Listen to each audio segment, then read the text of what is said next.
Greetings, everyone. Very long time, very no see. That's your old buddy Dante here. I know the channel's been pretty dead, honestly, for quite some time, and I'm not 100% that that's going to change. However, this film, Mad Heidi, is one that I've been pumping on this channel forever.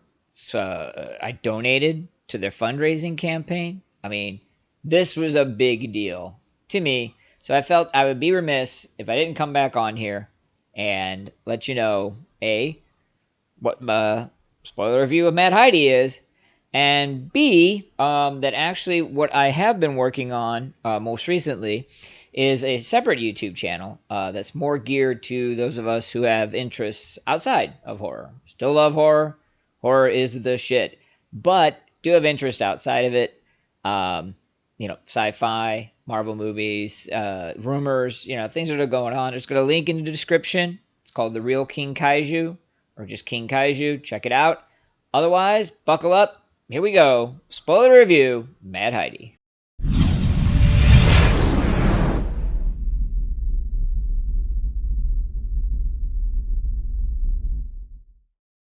Okay, so this has been quite a little journey. Obviously, they had the trailer that was more of a teaser because it had an entirely different actress playing Heidi and scenes that weren't in the movie. So, okay, I get it. They're trying to raise money, which they did. They had a whole big drama with the writer getting fired from his government job. I did a video on that. But after years and years and pandemics and all that fun stuff, it's finally here. The wait is over. Okay, so they had a nice little run on the festival circuit, and then they did a little pay-per-view on their site, and I was happy to pay because I had already paid. So, right off the bat, here we go. We start off with basically Heidi and her boyfriend, Goat something or other. I forgot his name now. You'll see why. In a barn, they just fucked. Get to see him, Heidi's butt. Woohoo! And Goat Peter, thank you. Goat Peter's his name. And, she's in love with Goat Peter. Goat Peter's in love with her. She goes back home. Her crusty old one-eyed patched dad is like, oh, stay away from Goat Peter. She's like, no. Typical, teenage angst stuff, although her age is unknown. And then, basically he reveals that she doesn't know the dark history that Goat Peter is a guy who came into town and sold on the black market goat cheese. Now, I guess we got to rewind here. They, over the opening credits, establish that, Casper Van Diem, the actor, is playing Meal, M-E-I-L-E, I can't pronounce it. Anyways, head of a cheese corporation that basically utilizes that to end up somehow becoming the president of Switzerland, Sweden, wherever the hell they are. Anyways, and he's all powerful, and he's cruel, and he's evil, and he's basically made it so that everybody just eats cheese in the entire country. And there's this nice little semi-humorous subplot about how he's asking, people to turn in their lactose intolerant neighbors. Yeah, it's very, very Nazi-esque, which is the whole point. They wear the Nazi uniforms, they wear the armbands that don't have swastikas, they have like the cross, and they're red, blah blah blah. So, anyways, since everybody has to eat meal cheese, Goat Peter selling, the goat cheese is a big deal. And then eventually, Goat Peter gets caught by the main bad guy. That's not Casper Van Dien. And he is executed in the town square in front of Mad Heidi. And it was interesting because on the trailer, there was a very similar character. It was a black gentleman done up in the outfit, and they did Little Hills Have Eyes parody where he comes up on a bluff, and then his head's blown off, and it's beautiful and it's gory.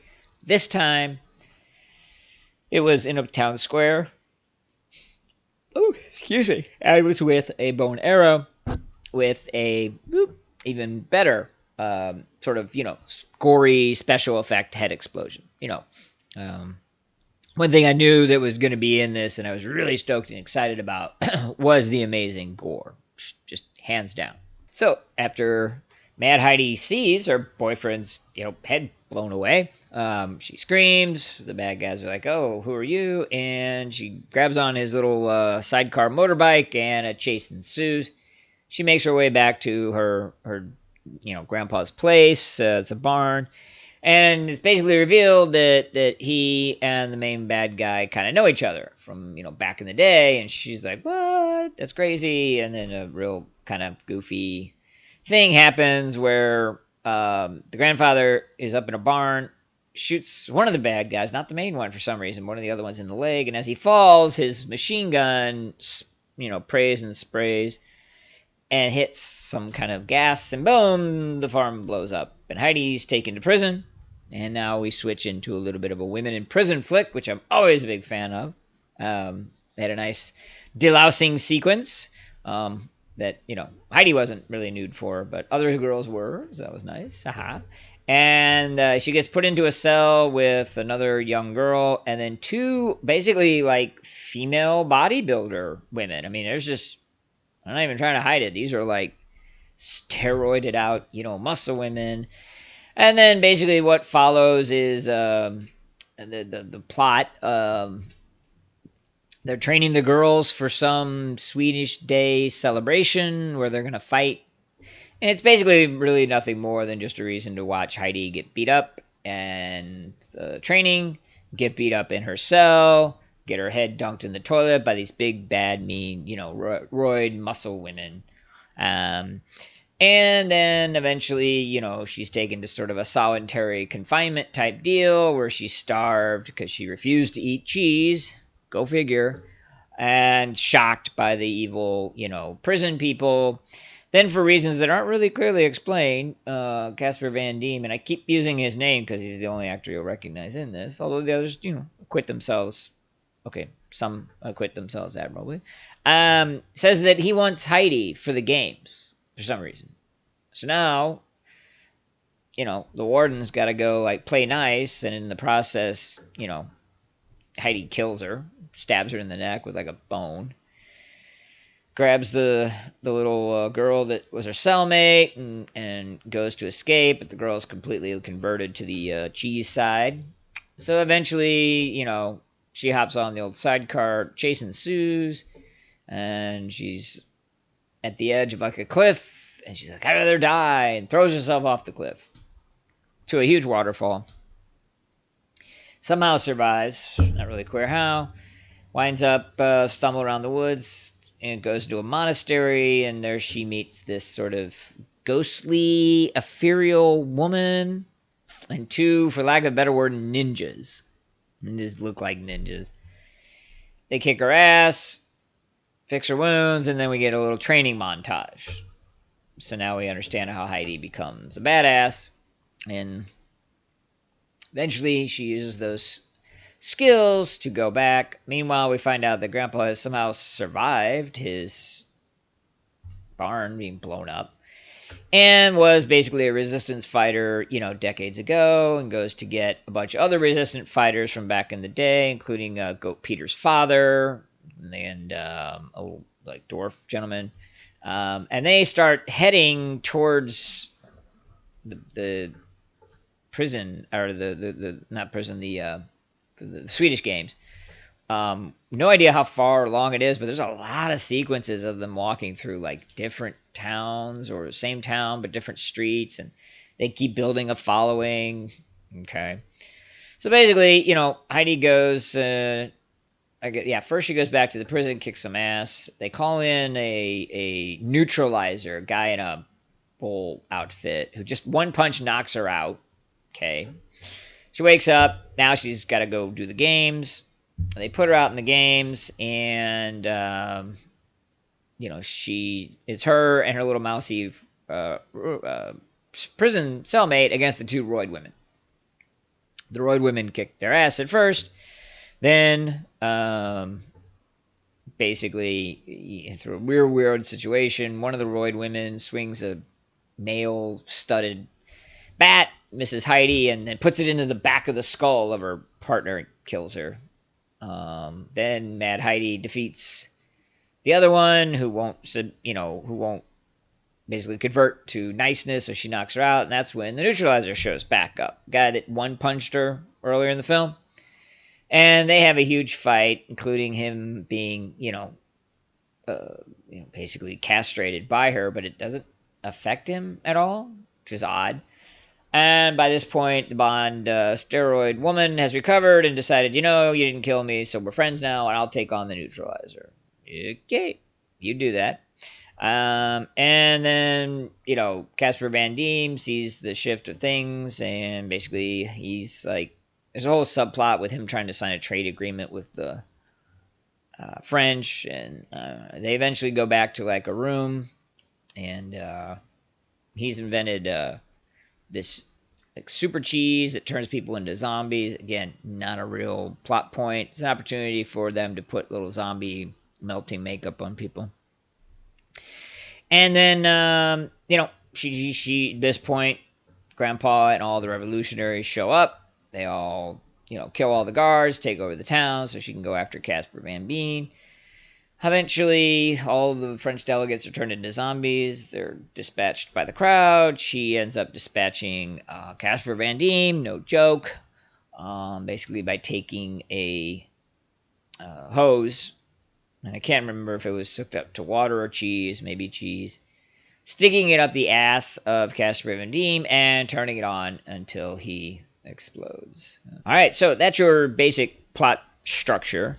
But on a whole, this was insanely disappointing. And it wasn't even that my expectations were super high, in all honesty. I mean, I'll admit that I was expecting like some good gore. I did get good gore. I got great gore. I'm not going to lie. I didn't get a lot of it. Clearly, the budget went to that, and I commend them for that. Budget probably also went to Casper Van Dien. Don't commend them for that. Dude wasn't bad, but, the role was not challenging. It didn't really need anybody that great. Probably helped Mo, though, in distribution, so I'll give it to him. But plot and character was all very, very standard, very dry, very run-of-the-mill, and it was a little bit too much. I mentioned that we had a romance, a women in prison, a training, a revenge. You had all these things mixed into one. So generally speaking, there's not a problem with that if you are given the proper time and have the proper skill to build up the stakes and the characters and the involvement. And unfortunately, they didn't do that. Now, on the flip side of things, there has been an argument presented that's like, hey, you know what? This is just funny, man. You're not supposed to be thinking that. Okay, well, maybe, but it wasn't that funny. And some of the greatest comedies are very well thought out. As I said earlier, the acting was sort of happenstance, mishmash. Heidi certainly wasn't bad, but she certainly wasn't great, but she was also not given really the best material. Goat Peter was very, very good. I'll give him credit for that. The main bad guy was very good, but also written very poorly. There's a whole subplot where, the prison ward and him have some sort of, slave master humiliation thing going, and once she gets killed, he kind of loses his way. Like I said, it's just a bunch of subplots, the French devil. None of this stuff is needed.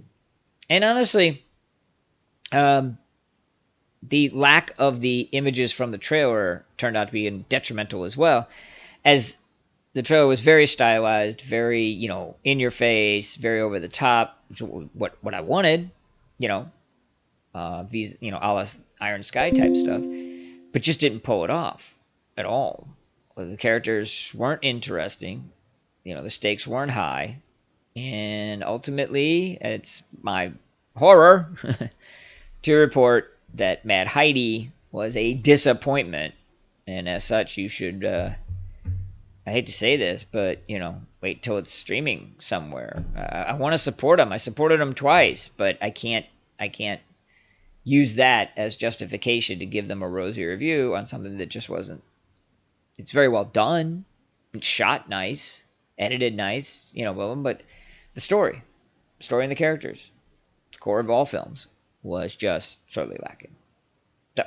with all that being said, I got to remind everybody again, I'm not 100% certain how, why, if, when this channel is going to continue. But in the meantime, please jump over to my King Kaiju channel. That's my home here on out. That's how I'm going to be. You might still see some horror stuff on there. But we get into a bunch of other stuff as well. And I hope to see you over there.